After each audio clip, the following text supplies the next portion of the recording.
और एक बात मैं आपको बता देता हूँ, सवाल का उत्तर दूंगा। एक बात मैं बता देता हूँ, आप लोग तो अपने को शिव का शिष्य कहते हैं, शिव आपके गुरु हैं। जितने लोग खड़े हैं वहां गेट पर सभी कहेंगे जी हम महादेव के चेला हैं। हम लोग तो शिव को अपना गुरु कहते हैं। एक महादेव का पहले चेला हुआ है, नाम था मच्छेंद्र नाथ। उनका सही नाम था मत्स्येंद्र नाथ, पुकारू नाम था मच्छेंद्र नाथ। लोग पुकारते थे मच्छेंद्र नाथ के नाम से। उनके बारे में इतिहास कहता है कि वे शिव के शिष्य थे। हालांकि उन लोगों ने कहा नहीं कि आप भी शिव को गुरु मान सकते हैं, लेकिन उनके बारे में किताबें कहती हैं कि वे शिव के शिष्य थे। यानी मच्छेंद्र नाथ महादेव के चेला थे और उनका एगो चेला था, यानी मत्स्येंद्र नाथ का एगो शिष्य था जिसका नाम था गोरक्षनाथ, जिसका पुकारू नाम था गोरखनाथ। सुना होगा आपने गोरखनाथ, जिसने आसाम में वो गीत जैसी कहानियां हैं, आसाम में वो गीत गुनगुनाया था, जाग मच्छंदर गोरख आया, अगम निगम दिया हेला जी, कैसी नींद सोए आप जी, आप गुरु हम चेला जी। गोरखनाथ की ये पंक्ति है। तो गोरखनाथ एक जगह लिखते हैं, यानी महादेव के चेला का चेला लिख रहा है। आप तो उससे एक सीढ़ी ऊपर है, आप अपने को महादेव का चेला कहते हैं। यहाँ महादेव के चेला का चेला कह रहा है, शिष्य का प्रशिष्य कह रहा है। क्या कह रहा है? हवा की न चली बा, मैंने हवाक हवाक के नहीं चलेंगे, इत्मीनान से चलेंगे। हवा की न चली बा, ठबक की न बोली बा। ठबक के बोलना बुझते हैं? मैं सुन रहा था, कुछ लोग बैठा रहे थे, ऐसा बोल रहे थे कुकुर बोलता। ठबा की न बोली बा, हवा की न चली बा, ठबा की न बोली बा, धीरे धरी बा पांव, धीरे धीरे अपने पांव को बढ़ाएंगे। देखिए महादेव के चेला का चेला बोल रहा है, हवा की न चली बा, ठबा की न बोली बा, धीरे धरीबा पांव,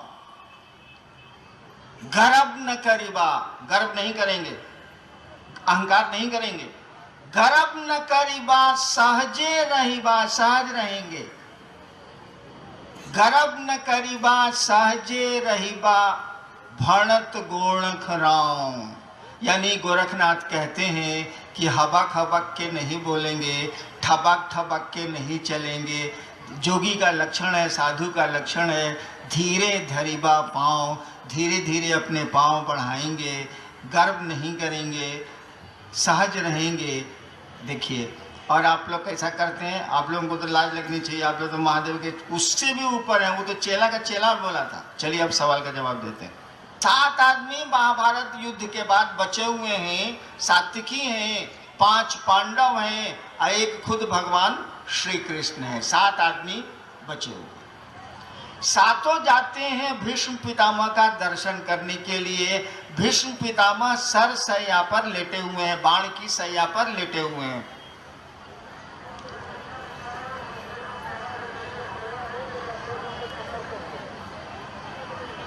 जब कृष्ण जाते हैं, अर्जुन भी साथ में है, तो पितामह की आंख से आंसू बह रहे हैं, यानी भीष्म पितामह की आंख से आंसू बह रहे हैं। सरसैया पर लेटे हैं, मौत अभी उन्होंने आई नहीं है, उन्होंने मांगा नहीं है अभी मौत को। सरसैया पर लेटे हैं, आंख से आंसू बह रहे हैं। उनको रोता देख के, उनकी आंख में आंसू देख के अर्जुन कृष्ण से कह रहे हैं, भीष्म पितामह से कुछ नहीं बोल रहे हैं, अर्जुन कृष्ण से कह रहे हैं, केशव पितामह को तो इच्छा मृत्यु का वरदान है, 10 वसुओं में से एक है पितामह, तब भी इनको मौत का भय सता रहा है, इनके आंख में आंसू हैं। कृष्ण से अर्जुन बोल रहे हैं, कृष्ण कोई जवाब नहीं दे रहे। भीष्म पितामह इस सुन के कि अर्जुन जो कृष्ण को बोल रहे हैं, भीष्म पितामह ये सुन के क्या जवाब दे रहे हैं, ये मार्के की बात है, सुनिए। भीष्म पितामह ने कहा, अब अर्जुन को जवाब नहीं दे रहे हैं। अर्जुन ने सवाल किया केशव से, केशव चुप है। भीष्म पितामह अर्जुन का जवाब नहीं दे रहे हैं, वो कृष्ण को जवाब दे रहे हैं। भीष्म पितामह ने कहा कि केशव, मेरी आंखों में इसलिए आंसू नहीं है कि मुझको मौत का भय है, क्योंकि मुझको तो इच्छा मृत्यु का वरदान है। मेरी आंखों में तो आंसू इसलिए हैं कि मैं जानता हूं कि साक्षात परमात्मा पांडवों के साथ हैं। कृष्ण, मैं जानता हूं कि साक्षात परमात्मा पांडवों के साथ हैं, और जब से साथ हैं, द्रौपदी के स्वयंवर से, और जब से साथ हैं, इन लोगों पर जो विपत्तियों का पहाड़ गिरा है सो अभी तक रुका नहीं है। देखिए, परमात्मा साक्षात साथ में है, और पांडवों पर जो विपत्तियों का पहाड़ गिर रहा है सो अभी तक रुका नहीं है। मैं ये सोच के दुखी, मेरे आंखों में आंसू हैं कि क्या विधाता की लीला है, वो खुद साथ में है और तब भी विपत्तियां रुक नहीं रही हैं, रुकने का नाम नहीं ले रही। देखिए, ये है जिंदगी, ये है दुख।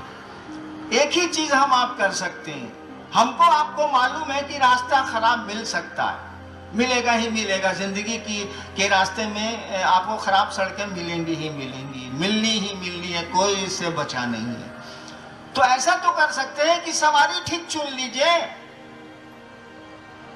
आप ट्रैक्टर से क्यों चल रहे हैं भाई साहब? आप टायर गाड़ी बैलगाड़ी से क्यों चल रहे हैं भाई साहब?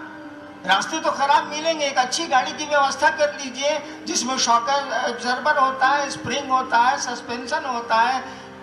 रास्ता तो खराब मिलेगा लेकिन एहसास कम हो जाएगा, धक्का कम हो जाएगा, आपके शरीर में लगी हुई चोट घट जाएगी। रोडवा तो खराब मिलनी ही मिलनी है भाई साहब। तो शिव की सवारी क्यों नहीं करते हैं? एहसास कम हो जाएगा। दुख आएंगे तो जरूर, लेकिन दुखों का एहसास, उसकी पीड़ा, उसकी व्यथा आपको कम महसूस होगी।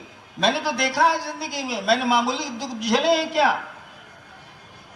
और बस झेल लेते हैं। क्या करें, जिंदगी इसी का नाम है, सही चलती है। अब महादेव ही ऐसा चाहते हैं तो कोई क्या बोलेगा, कोई क्या करेगा, कोई कर भी क्या सकता है। नेक्स्ट जी, एक भाई की जिज्ञासा है कि महादेव की पूजा अर्चना करने से मनोकामनाएं पूरी हो जाती हैं, फिर उनको गुरु क्यों माने?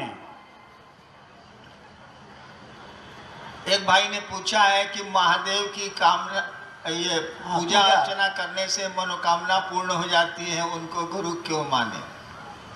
मैं देख रहा हूं सामने दाहिने बैलून बिक रहा है, बैलून। मेरे पोते और पोती दोनों साथ आए, मंच पर आपने देखा होगा। बैलून देख के उन लोगों को लग रहा है कि देखिए एकदम ही तो प्राइम मिनिस्टर का पद है, साला हमको चाहबे कीजिए। बच्चा है, समझ नहीं है, वो तो कहेगा कि बाबा मेरे सब कुछ है, वही रहते हैं साथ में, तो बैलून और टॉफी तो मुझको मिल ही जाए। उसको जरा ज्ञान दे दीजिए, उसको जरा कॉलेज तक जाने दीजिए, तब बैलून हमारी आपकी तरफ देख के कहेगा, सोचेगा, उधर ध्यान भी नहीं देगा। बच्चे उधर ही ध्यान दिए हुए हैं और वो ध्यान भी नहीं देगा। जानते हैं हम लोग कि बैलून से जिंदगी नहीं चलती है, टॉफी से पेट नहीं भरता है, प्लास्टिक के खिलौने से जिंदगी खेलती नहीं है। जिंदगी तो अपने दुख और सुखों के खेल में अपने को शामिल करती है। आपकी मनोकामनाएं पूरी हो जाती हैं शिव की अर्चना से। गोरी तेरा आंचल कितना, भाई साहब आपकी मनोकामना कितनी बड़ी है, सोने बताइए क्या चाहते हैं आप शिव से? इतनी छोटी छोटी चीज चाहते हैं ना कि आप सुनेंगे ध्यान से तो आपको हंसी लगेगी कि अरे क्या शिव से मांग रहा है। जो चीजें बहुत नीचे मिल सकती थी, क्या शिव से मांग रहा है। देश के सबसे बड़े पदाधिकारी से 1 किलो चीनी मांग रहा है, साला भागा है क्या ये? लेकिन उसको ज्ञान 1 किलो चीनी का ही है, तो आपको कहाँ से शिव पद मांगेगा, कहाँ से अपने बारे में ज्ञान मांगेगा, कहाँ से दुनिया के बारे में वो जानना चाहेगा। उसकी तो सीमाएं हैं, उसकी समझ उतनी ही है। उसको गुरु के पास भेज दीजिए और तब पूछिए कि शिव क्या दे सकते हैं। कहेगा वो जो दे सकते हैं कोई नहीं दे सकता। नेक्स्ट जी, आपके प्रथम सूत्र में कहा गया है कि गुरु से दया मांगिए, जबकि हमारे यहाँ कहा गया है मोक्ष मूलम गुरु कृपा।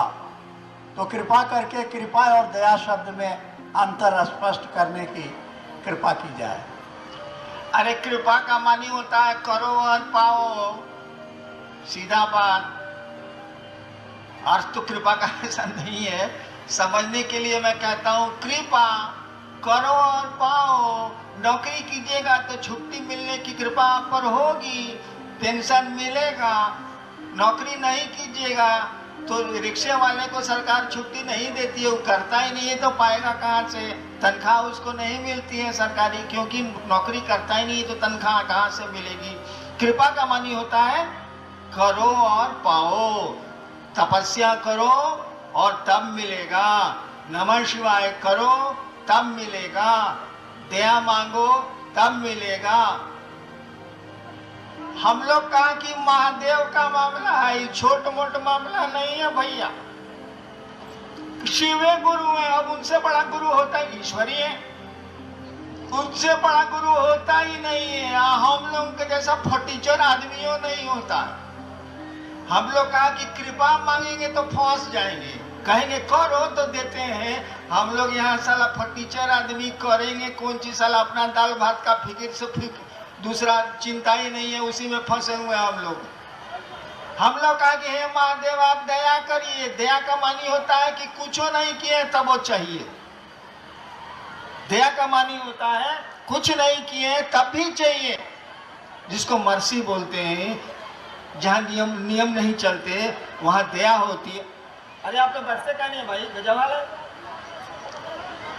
दया का मानी होता है कुछ भी नहीं किया है तब भी चाहिए,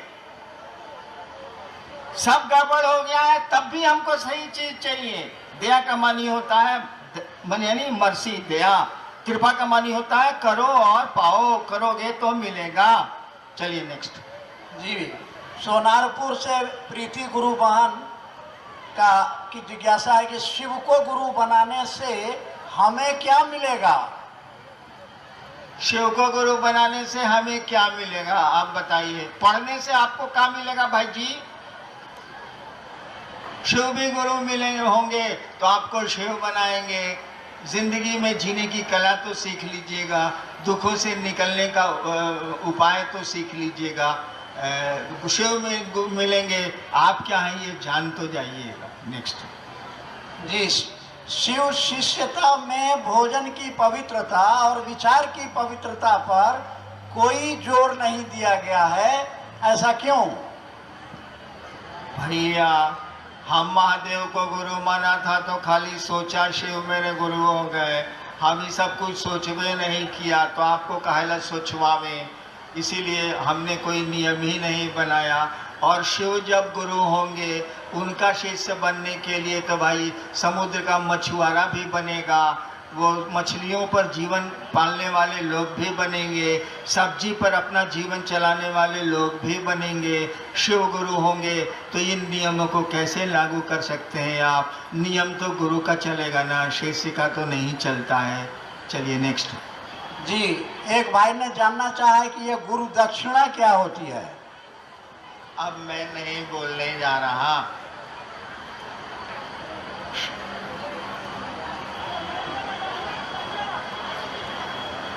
कोलकाता का ये पावन शहीद मीनार मैदान और उसमें शिव गुरु महोत्सव जिसमें आप सम्मिलित हुए और मुझको आने का सुअवसर मिला, सौभाग्य मिला। आप जानते हैं मैं महादेव का चेला हूं, आप भी महादेव के चेला हैं। शिष्य जैसा आचरण करिए, साधु जैसा बर्ताव करिए। ऐसे भी मैंने बिहार यूपी सब में महोत्सव बंद कर दिए हैं, अब लगता है बंगाल में भी बंद करूंगा। कृपया आप लोग अपने अपने आचरण, अपने लक्षण को सुधार करिए। तो मैं कह रहा था कि मैं महादेव का चेला, आप भी महादेव के चेला, तो दोनों की तो कुर्सी बराबर है, लेन देन हो नहीं सकता है। चलिए हम महादेव से प्रार्थना करते हैं, अपने गुरु से ये प्रार्थना करते हैं कि आपका जीवन सुखमय हो, शिवमय हो, आप सचमुच में शिव के शिष्य बने और शिव के शिष्य के रूप में यही अनधिकार आशीर्वाद भी आपको देना चाहता हूँ। आप सबों के चरणों में मेरा प्रणाम है, आप मेरा प्रणाम स्वीकार करिए। आप सभी लोग बैठे रहेंगे, कोई शोर नहीं करेगा, कोई अपनी जगह से नहीं हिलेगा। 10 मिनट और कार्यक्रम चलेगा, उसके बाद आप लोग शिव के शिष्य के रूप में धीरे धीरे जाएंगे। कोई नहीं हिलेगा अपनी जगह से, कोई नहीं खड़ा होगा, कोई नहीं शोर करेगा। 10 मिनट कार्यक्रम चलेगा, उसके बाद आप धीरे धीरे शिव के शिष्य की तरह जाएंगे। आप सबों को प्रणाम। सभी को मेरा प्रणाम। शिव गुरु के रूप में कोई परीक्षा नहीं लेते। शिव गुरु के रूप में कोई परीक्षा नहीं लेते, ले ही नहीं सकते। अगर लेंगे तो कोई उत्तीर्ण ही नहीं होगा, कोई पास ही नहीं करेगा। होता यह है ना कि हम लोगों के जो अपने कर्म हैं, स्वकर्म हैं, अपने कर्म हैं, वो इस जन्म के हो या पहले के जन्म को हो, वो स्वकर्म जो है हम लोगों के, वही जब क्रियामान या प्रारब्ध में बदलते हैं, यानी फलित होने लगते हैं, हम ही लोगों के कर्म, हम लोगों के स्वकर्म, तो परेशानियां भी आती हैं, सुख भी आते हैं। सुख भी घातक हो सकता है आध्यात्म में, दुख भी घातक हो सकता है आध्यात्म में। बाधाएं दे सकता है, सुख तो बहुत देता है, दुख कम देता है, लेकिन बाधक दोनों हो सकते हैं। सुविधाएं भी दे सकते हैं, मार्ग को प्रशस्त भी कर सकते हैं। दोनों स्थितियों में हमारे आपके कर्म फल है। गुरु की दया, कहा जाता है गुरु उपाय, शिव सूत्र में लिखा हुआ है गुरु उपाय। गुरु की दया उन स्वकर्मों के प्रतिफल में परिवर्तन करके आपको कम से कम ट्रैक्टर पर नहीं चला के स्कॉर्पियो पर चलाती है, ताकि ज़िंदगी के खराब गड्ढों में आपको चोट कम लगे। झर्क तो महसूस होगा कि गाड़ी सड़क खराब है, लेकिन आपको चोट कम लगेगी, दर्द कम होगा, शरीर में थकान कम हो जाएगी। तो वो हम लोग के स्वकर्म है। बड़ी ईमानदारी से भी महादेव के काम करते हैं आप, तो हमारे आपके स्वकर्म तो हैं। हम लोग जैसा है वैसे ही रहेंगे।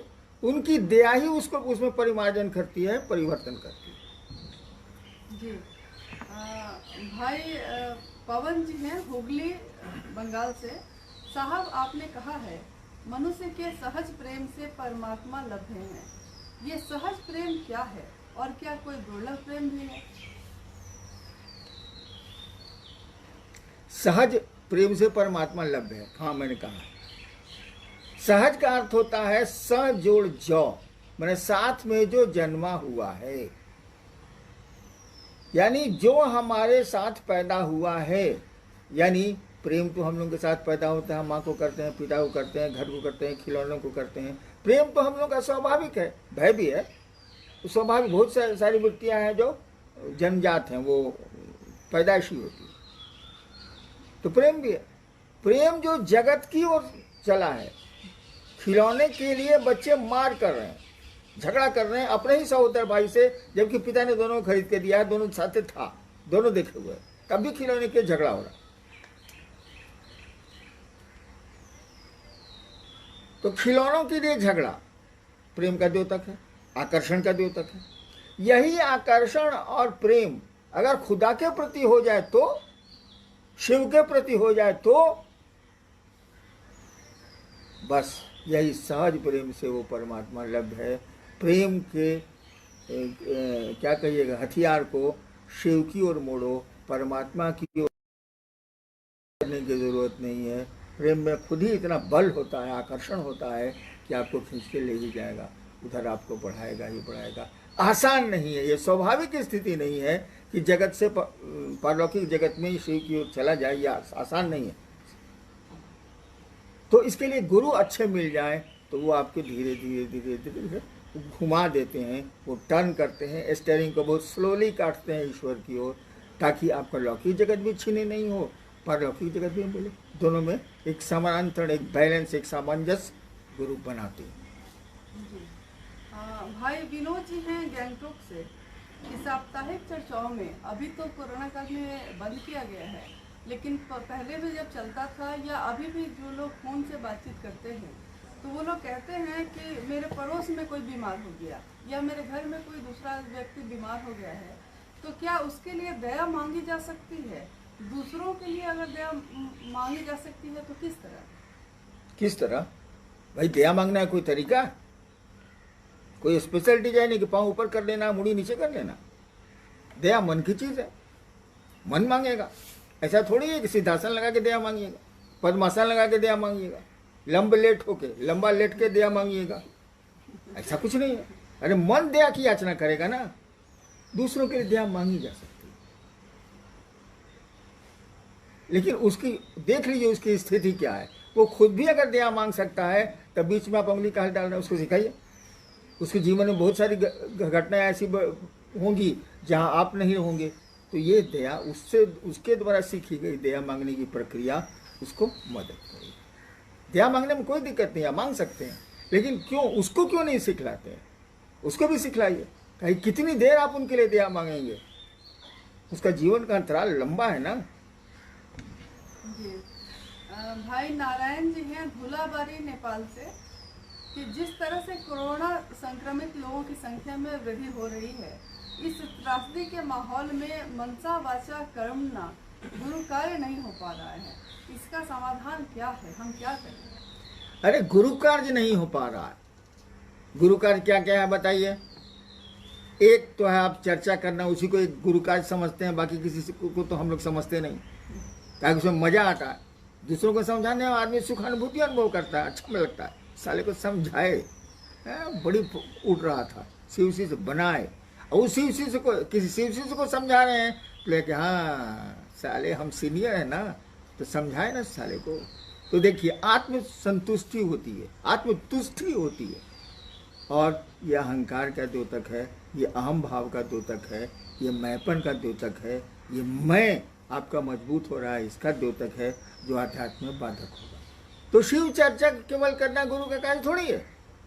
अरे उनसे दया मांगी जानी चाहिए, फोन पर लोगों को प्रेरित करना चाहिए कि वो शिव की ओर चलें, उनको प्रणाम करना चाहिए। नमः शिवाय आपको दिया गया है, प्रणाम करिए। प्रणाम में बोलने की ज़रूरत नहीं है, दया मांगने में बोलने की ज़रूरत नहीं है। और फ़ोन पर और अदर जो माध्यम है आपके इलेक्ट्रॉनिक, उस पर तो समझाया जा ही सकता है ना। अपने रिलेशन को समझाइए। चर्चा हो रही है, अभी साप्ताहिक चर्चा की बात चल रही थी कि लोग घरों में बैठ के पलंग पर गुरु चर्चा कर रहे हैं चश्मा पहन के, बाकी गुरु भारे नीचे बैठे हुए। एक आदमी मुझको तस्वीर भी दिखलाई एक जिले की, बहुत अपने को सीनियर मोस्ट कहने वाले उस जिले के शिव शिष्य हैं। उस साल कहाँ से सीनियर मोस्ट हो गए हमको समझ में भी नहीं आ रहा, जब आचरण ऐसा है। ये गुरु चर्चा है कि गुरु चर्चा का मजाक? तो गुरु चर्चा ही गुरु भाव है, गुरु का कार्य है। शिव का कार्य मात्र गुरु चर्चा करना है, ऐसा तो नहीं है बिल्कुल।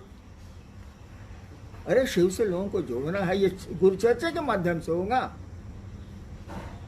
ऐसा तो नहीं। कई माध्यम है जिसे समझाए जा सकते हैं। इसीलिए ऐसा मत कहिए कि गुरु चर्चा कैसे होगी। गुरु चर्चा के अन्य माध्यम है। 3 सूत्रों में गुरु चर्चा एक सूत्र है, बाकी 2 बहुत महत्वपूर्ण सूत्र हैं। गुरु चर्चा आपको अहंकार में डालेगी भी, लेकिन ये पहला और तीसरा सूत्र, दया मांगना और गुरु को प्रणाम करना, ये आपके अहंकार को शमित करता है, नीचे ले जाता है, और हम में आप में आध्यात्म को जगाता है। डू इट, उसको करिए। अभी अनुभव बोल रहे थे,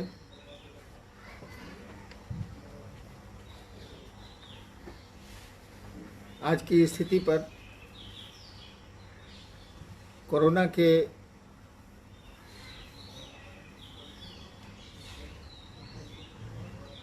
विषय में कि इसका प्रसार अभी भी जारी है,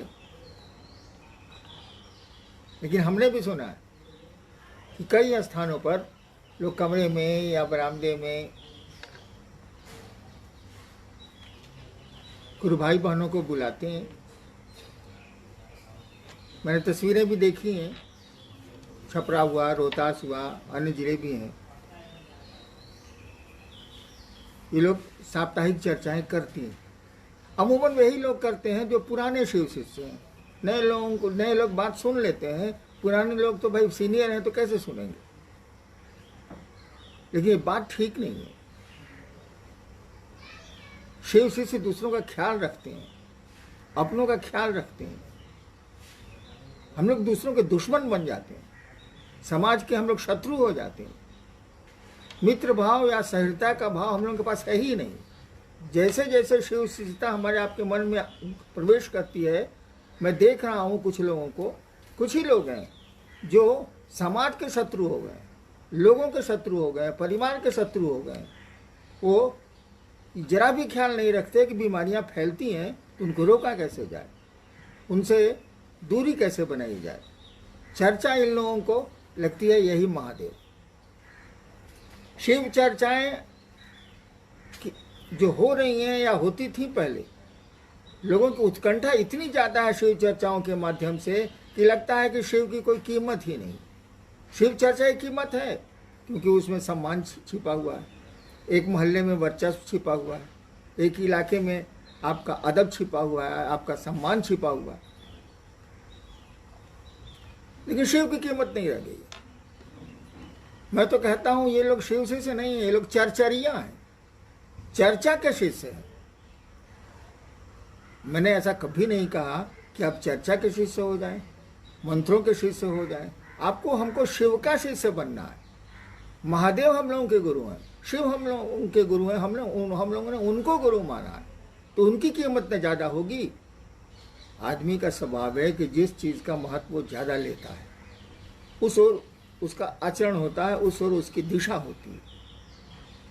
तो महत्व चर्चा का ज़्यादा है, इसीलिए इस रोक में भी, मनाही में भी लोग चर्चाओं के पीछे पागल हैं, समझते नहीं। यह शिव शिष्यता नहीं है, यह शिव शिष्यता का मजाक हो रहा। चलिए देखते हैं जिज्ञासाएं क्या आई हैं, लेकिन ऐसा नहीं करें आप। हमने शिव को गुरु माना था। मैंने कई बार कहा कि 1974 में कुछ हमको पता नहीं था कि चर्चाएं क्या होती, मैं जानता ही नहीं था। लेकिन क्या मेरे शिव गुरु हुए कि नहीं हुए? बिना चर्चा के मैंने शिव शिष्यता का सूत्रपात 1982 में किया कि नहीं किया? अजीब स्थिति है चर्चा की। 30 जून तक चर्चा बंद है। जो स्थिति जा रही है अभी आने वाले कई महीनों तक बंद होगी। मैं तो संस्था में हूं नहीं, इसलिए आपके खिलाफ कुछ कर नहीं सकता, लेकिन बोल तो सकता हूं आपको ऐसा नहीं करना चाहिए। आइए देखते हैं जिज्ञासाएं क्या आई। जी बहुत सारी जिज्ञासाएं हैं, जिसमें भाई विवेक वत्सल हैं इंदौर से, मध्य प्रदेश से, कि साहब से हमेशा सुना है कि हम सब शिव के ही अंश हैं। जो शिव में है वो हम में भी है, जैसे प्रेम, दया और सभी प्रकार के भाव। अगर सारे भाव मनुष्य में स्वाभाविक हैं तो शिष्य भाव स्वाभाविक क्यों नहीं? हमें अपने गुरु का शिष्य बनना पड़ता है। गुरु ने सारे प्राणियों में शिष्य का भाव स्वाभाविक क्यों नहीं बनाया? देखिए ऐसा है कि हम लोगों के पास पिता का भाव है, माँ का भी भाव है लोगों के पास। लेकिन क्या 4 साल के बच्चे में पिता का भाव होता है? क्या 5 साल की बच्ची में माँ का भाव होता है? जब तक संतान नहीं होगी माँ का भाव उदय नहीं होगा, पिता का भाव उदय नहीं होगा। ठीक उसी तरह से जब तक हमारे आपके मन में शिष्य भाव नहीं जगेगा तो गुरु भाव से जुड़ेगा नहीं। गुरु भाव है हमारे आपके बीच में, दया का भाव है हमारे आपके बीच में। वह शिव ऐसा थोड़ी है, उसने जो जीव बनाए हैं तो उसने सब कुछ उसको दिया है। जो गुरु के पास है सो आपके पास भी है, जो आपके पास है वो गुरु के पास भी है। तो उसने शिष्य भाव भी दिया है, गुरु भाव भी दिया है, लेकिन अनुकूल परिवेश होने पर ही वो उदय होगा। बिया है, बरगद का बिया ले लीजिए, रखा हुआ है, वृक्ष होगा, संभावना है वृक्ष की, बहुत विशाल वृक्ष की संभावना है, लेकिन वृक्ष नहीं होगा। जब तक कि उसको कंजीनियल एटमॉस्फेयर नहीं मिलेगा, जब तक उसको अनुकूल वातावरण नहीं मिलेगा, मिट्टी, पानी, हवा, धूप, तब तक वो बीज अंकुरित नहीं होगा। बीज है। ठीक उसी तरह से ये सारे भावों के बीज हम लोगों के मन में हैं, वो परिस्थिति जन्य होते हैं, और जब तक उसको वैसा वातावरण नहीं मिलेगा ये अंकुरित नहीं होंगे। तो शिव गुरु हैं, वो हमारे आपके बीच हमारे आप में भी हैं, शिव की इसका सृष्टि भाव जिस तरह से छिपा हुआ है सब में, जगत में चल रहा है सारा जगत जिससे, उसमें उनका गुरु भाव भी छिपा हुआ है। सारे भाव वहां निहित हैं, सारे भाव व्यक्ति में भी है, गुरु में भी है, परमात्मा है वो। तो जैसे आप शिष्य भाव को उद्भासित करेंगे, जैसे आप शिष्य भाव को अंकुरित करेंगे, वैसे गुरु भाव शिव के प्रति करेंगे तो शिव गुरु का भाव उससे जुड़ेगा। शिव भाव जो अपना जो काम है उसका करेगा, आपको शिव की ओर उन्मुख करेगा। जी, भाई राम नारायण जी हैं भागलपुर से। आप अक्सर कहा करते हैं कि मंजिल मिले ना मिले हमें इसका गम नहीं, मंजिल के जुस्तजू में मेरा कारवां तो है, तो क्या मंजिल वास्तव में मिलेगी या सिर्फ कारवां ही बन के रह जाएगा? अगर आदमी ये सोचे कि उसको परिणाम मिलेंगे कि नहीं मिलेंगे एक विशेष कार्य के, तब तो वो कार्य ही नहीं करेगा।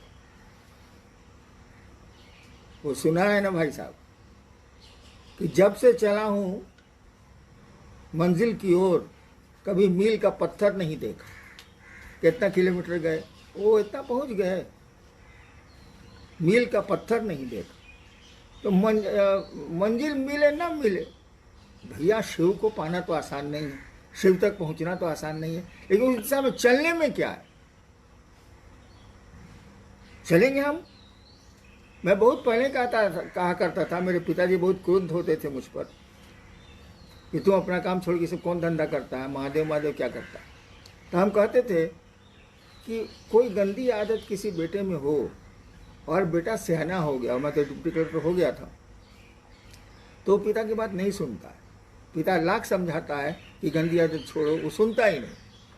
अंत में पिता दरकिनार हो जाते हैं, खुद ही दरकिनार हो जाते हैं,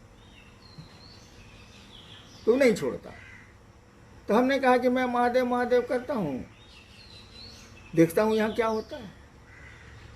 मेरी कोई ख्वाहिश नहीं है कि मंजिल मिलेगी ना मिलेगी, शिव की ओर चलना है। कम से कम जगत को, दुनिया के लोगों को शिवोन्मुख किया जाए, कोशिश की जाए कि उनमें शिव का भाव उतरे, शिव जैसा उनमें आचरण हो, अशिव का आचरण कम से कम नहीं हो।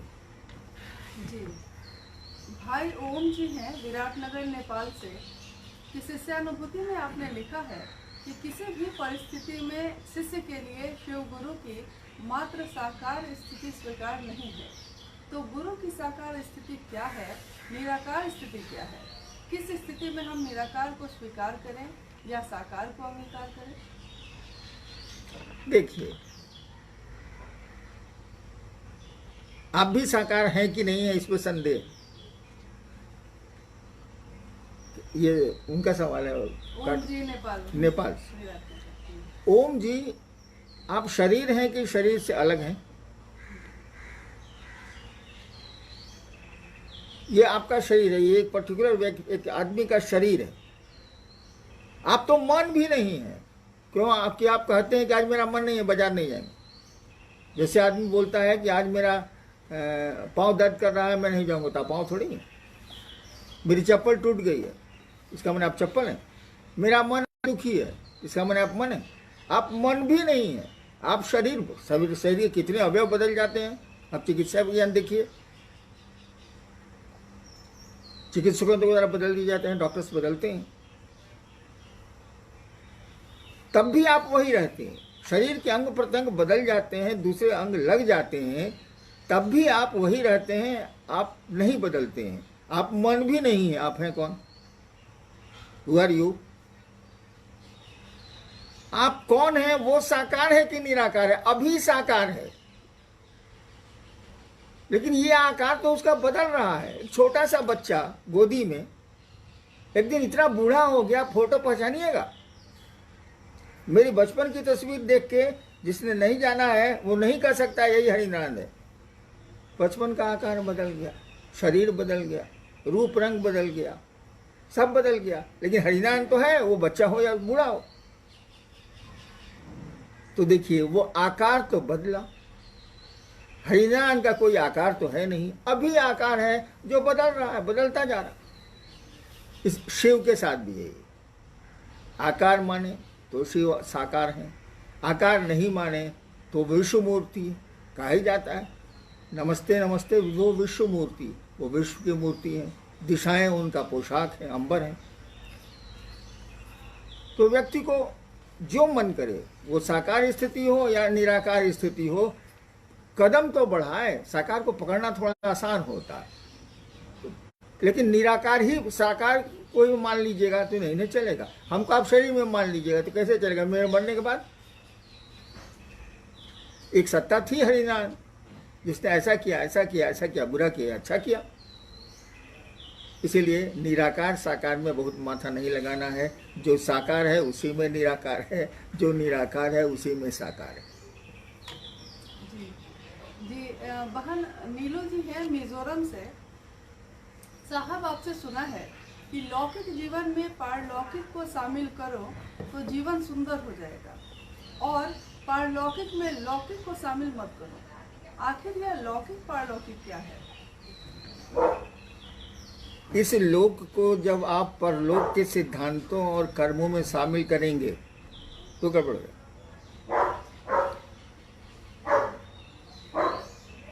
और उस लोक को इसमें शामिल करिए, ये सुंदर है।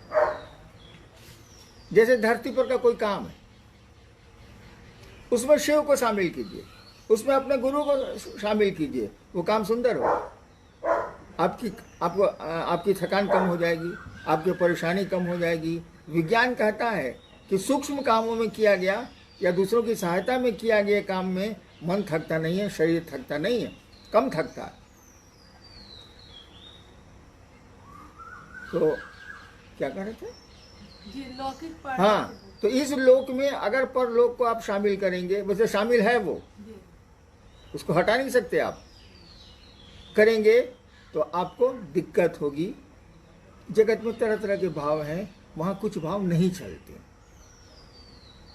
लेकिन वहाँ के भाव को यहाँ शामिल करेंगे तो ये जगत सुंदर हो जाएगा। शिव को जगत में शामिल करिए, जगत बहुत सुंदर हो जाएगा। जगत को शिव में शामिल कीजिएगा तो वहाँ राजनीति चली जाएगी, सब खत्म हो जाएगा। जी भाई सतीश जी हैं बक्सर बिहार से। क्या जो लोग नमः शिवाय से अपने गुरु शिव को प्रणाम करने का प्रयास करते हैं, उनको महामृत्युंजय जप, पार्थिव शिवलिंग पूजन या रुद्राभिषेक आदि की आवश्यकता पड़ सकती है या नहीं? नमः शिवाय करने वालों को शिव के से संबंधित अन्य पूजा पाठ करने की आवश्यकता पड़ सकती है या नहीं, ये सवाल है ना? जी जी।